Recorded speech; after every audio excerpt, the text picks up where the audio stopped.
ನಮಸ್ಕಾರ. ಪಶ್ಯ ಆಸ್ಟ್ರಾಟೆಕ್ಗೆ ಯಾರಾದರೂ ಅವನು ಸರಿಯಿಲ್ಲ, ಅವನ ಸಹವಾಸ ಮಾಡಬೇಡ ಎಂದು ಚಾಡಿ ಹೇಳಿದರೆ ಅದು ಒಂದು ದೊಡ್ಡ ಸೂಚನೆ. ಅವರು ಹೇಳದ ರಹಸ್ಯ ಒಂದಿದೆ. ಅದು ಅವರ ಮನಸ್ಸಿನ ಭಯ, ಅಸೂಯೆ ಅಥವಾ ತಪ್ಪಿನ ನಿಷೇಧ.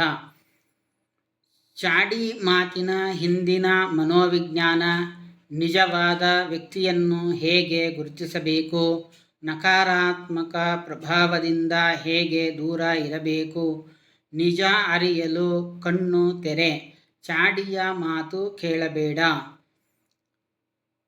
ಹೀಗೆ ಚಾಡಿ ಹೇಳುವವನ ಮನೋವಿಜ್ಞಾನ ನಾವು ಇಲ್ಲಿ ನೋಡಬಹುದು. ಇಂದು ನಾವು ಚರ್ಚಿಸೋದು ಒಂದು ಆಳವಾದ ಮಾನವ ಸ್ವಭಾವದ ವಿಷಯ. ಯಾರಾದರೂ ಅವನು ಸರಿಯಿಲ್ಲ, ಅವನ ಜೊತೆ ಇರಬೇಡ ಎಂದು ಹೇಳಿದಾಗ ನಿಜವಾಗಿ ಅದಕ್ಕೆ ಅರ್ಥವೇನು? ಅಂತಹವರು ಹೇಳೋ ಮಾತಿನ ಹಿಂದೆ ಯಾವ ರಹಸ್ಯ ಇದೆ? ನಿಜವನ್ನು ಹೇಗೆ ಗುರುತಿಸಬೇಕು ಎಂಬುದನ್ನು ತಿಳಿಯೋಣ.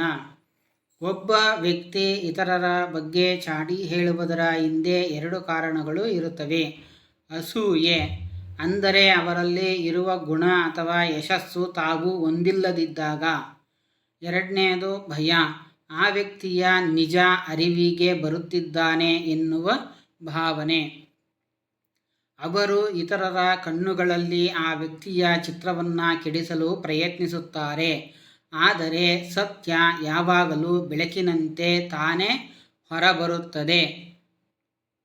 ಯಾರಾದರೂ ಚಾಡಿ ಹೇಳಿದರೆ ಅವರು ಹೇಳಿದವನ ಬಗ್ಗೆ ಅಲ್ಲ, ಅವನು ತನ್ನ ಸ್ವಭಾವದ ಬಗ್ಗೆ ಹೇಳುತ್ತಿದ್ದಾನೆ ಎಂದು ನಾವು ತಿಳಿದುಕೊಳ್ಳಬೇಕು. ಹಾಗಾಗಿ ಚಾಡಿ ಮಾತನ್ನು ಕೇಳಬಾರದು.